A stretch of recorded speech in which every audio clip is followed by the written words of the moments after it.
ជំរាបសួរបងប្អូនទាំងគ្នានាងខ្ញុំចរិយានាងខ្ញុំមកពីក្រុមហ៊ុន Isafort Immigration ចា៎សម្រាប់ថ្ងៃនេះដែរនាងខ្ញុំចង់ជូនដំណឹងដល់បងប្អូន Isafort Immigration និងរៀបចំសិក្ខាសាលា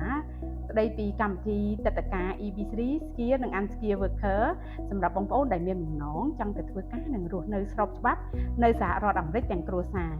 សិក្ខាសាលានេះផងដែរយើងនឹងធ្វើឡើងនៅថ្ងៃអាទិត្យទី29ខែមីនាឆ្នាំ2026យើងនេះវេលាម៉ោង10ព្រឹកនៅទីស្នាក់ការ Isafort Immigration កោះពេជ្រចាសម្រាប់ទីតាំងនិងការចុះឈ្មោះបងប្អូនអាចមើលលម្អិតនៅក្នុងការប៉ុស្តិ៍ក្នុង Facebook Page នេះបានចាកុំភ្លេចចូលរួមសិក្ខាសាលាទាំងអស់គ្នាដើម្បីទទួលបានសិទ្ធិជ្រកកោននៅសហរដ្ឋអាមេរិកទាំងគ្រួសារនិងទទួលបាន